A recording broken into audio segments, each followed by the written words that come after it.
भले गंठे भी खावेगे जूत भी खावेगे, जूत भी खाए और गंठे भी खाए, दोनों काम करे वहाँ पर। रामनिवास घोड़ेला जी हैं पूर्व विधायक बरवाड़ा से। आज भिवानी के अंदर एक सम्मेलन किया था, और किया तो सम्मेलन था, वो गलती से रैली होगी, इनको भी नहीं पता चला कि एकदम इतना भव्य रूप कैसे ले लिया।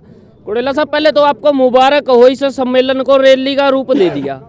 देखो, सभी भाइयों का, सभी मेरे पिछड़ा वर्ग के साथियों का धन्यवाद करता हूं कि एक मैसेज के ऊपर, और धन्यवाद करता हूं हमारे साथी प्रदीप गुलिया जी, हमारे भाई सुरेश प्रजापति जी, हमारे रामधन जी, हमारे जितने भी सतपाल जी, और भी हमारे समाज के देखो बहुत सारे साथी हैं जिन्होंने इस सम्मेलन को सफल बनाने में, हमारे मुकेश प्रजापति फतेहबाद से, जो ये हमारे प्रवीण है, और महेश जी हैं हमारे, इन्होंने सबको सफल बनाने में सबका योगदान है। सब क्यों कर रहे हो ये? पहले आपने फतेहबाद में कराया, फिर आपने गोवाना में कराया, अब तीसरा आप भिवानी में कर रहे हो, क्यों कर रहे हो, क्या वजह है?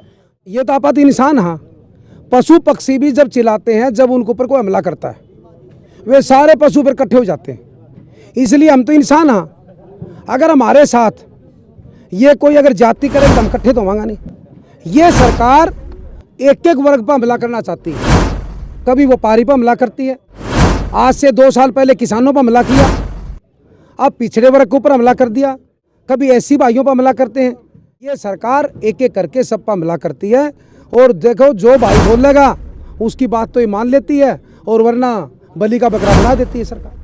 आप पार्टी के लिए इतना कुछ कर रहे हो, पार्टी ने आपके लिए क्या किया? नहीं, ये पार्टी के लिए प्रोग्राम नहीं है, ये तो समाज के लिए प्रोग्राम है, पार्टी का प्रोग्राम नहीं है बिल्कुल भी है, और पार्टी के लिए तो हम अलग से काम करते हैं।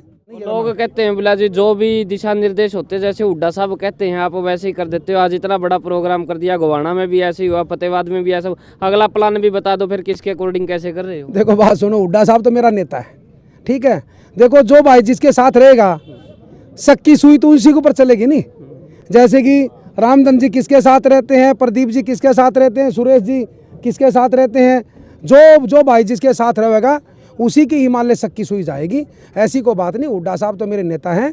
देखो ये समाज का प्रोग्राम है, हम समाज के साथ चलते हैं, जो समाज दिशा निर्देश देता है हम इनकी आवाज़ को उठाते हैं। एक चीज़ तो आज साबित होगी, वो फतेहबाद वाली में भी होगी थी, गोवाना वाली में भी होगी, और यहाँ पे तो तोड़ पाड़ दिया आपने। पिछड़ों ने आपको नेता मान लिया, आप अपने आप को उनके लिए नेता मानो या ना मानो? मैं तो देखो उनका परिवार का सदस्य हूँ, अगर परिवार का अगर आशीर्वाद हो नहीं तो सारा कि मैं, इनका मेरे ऊपर आशीर्वाद है पूरा। लोग और पिछड़ा वर्ग कांग्रेस के साथ में क्यों जुड़े, हुड्डा को वोट क्यों दे? हुड्डा साहब की और बीजेपी की बात नहीं है। देखो हम भी सुनते आ रहे हैं, सभी भाई सुनते आ रहे हैं, जब जब पिछड़ा वर्ग ने जिसका साथ दिया सरकार वही बनी है। कांग्रेस पार्टी का राज रहा, पिछड़ा वर्ग ने दबके साथ दिया, कांग्रेस पार्टी सत्ता में रही, और उसके बाद में किसी कारणवश बकाना में लगा लो 15-15 लाख रुपये खाता में आवेंगे, हर गरीब को मकान मिलेगा, अनेक योजनाएं ऐसी बता दी बीजेपी ने जिससे कि हमारे पिछड़े वर्ग के साथी बैठ गए, उसके कारण 10 साल सत्ता में ये रह गए। परंतु आज मैं आपको बताना चाहता हूं, अगर पिछड़ा वर्ग के साथ अगर अन्याय हुआ है सबसे ज़्यादा तो बीजेपी सरकार में हुआ है। अब वो ना पोजीशन वाले यूं कह रहे हैं कि आप इस तरीके के प्रोग्राम ना करें, थोड़ा रुक जाएं, आगे फिर इलेक्शन आने वाला है, क्यों खाम का सिरदर्दी बढ़ा रहे हो? यहाँ पे भी इतने लोग आपने इकट्ठे कर, कहाँ से लाते हो? देखो मेरे को एक बात बड़ी खुशी होती है कि हमारे यहाँ जो जितने भी साथी हैं ना, ये सिर्फ मीडियम परिवार कहूँगा, गरीब तो नहीं कहूँगा, मीडियम परिवार से, ये सिर्फ जहाँ मैं मैसेज देता हूँ नहीं वही पहुँच जाते हैं। सोनीपत किया, इशारा हम इसलिए नहीं कर रहे कि मेरा इशारा वाले लोग कहते कि यो तो इसका घर है। जब हमने फतेहबाद किया था, फिर सोनीपत कर दिया, अब यहाँ कर दिया, अब कैथल की डिमांड आ गई, उन्होंने रोहतक की डिमांड हमारे केडी भाई ने रखी थी। तो ठीक है, देख ऐसी कोई बात नहीं, समाज के साथी देखो जब साथ लगते हैं, जब समाज के साथियों को ये पता हो कि बात जायज़ रख रहे हैं, इसमें कोई राजनीति बात नहीं है। मेरे क्या कुछ मांग है जिस मांग के कारण ये बड़े बड़े प्रोग्राम कर रहे हो, जनता को पता तो चले? मांग देखो, सबसे पहला मांग है हमारी क्रीमी लेयर की। जब विपक्ष का नेता ये कह रहा है कि 10 लाख करो तो सरकार ने करनी चाहिए। और एक बताऊं, ये देखो सरकार ऑनलाइन फार्म भराती है, ऑनलाइन से बहुत बड़ा नुकसान है। और एक हमारा जैसे कि जातीय जनगणना की है वो सभी की है, और एक इसके अलावा क्लास 1-2 की है।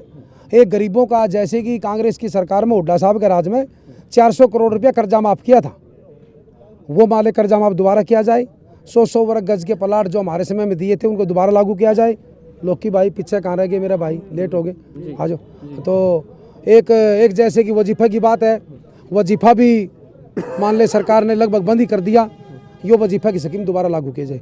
अनेक सारी मांगे समाज की भी हम रख रहे हैं आपका तो माध्यम। यो इतना बड़ा प्रोग्राम करे तो आपने लगा है सरकार झुक जाएगी, और 2 साल लगे, 1.5 साल लगे, किसान आंदोलन चला रहा है तो भी नहीं मैंने दी। झुकी कि नहीं झुकी सरकार को, डालियाँ चाली कि नहीं चाली। वो जैसे चुंडुनी जी कहते थे किसानों के नेता, भले गंठे भी खावेगे जूत भी खावेगे, जूत भी खाए और गंठे भी खाए, दोनों काम करे वहाँ पर।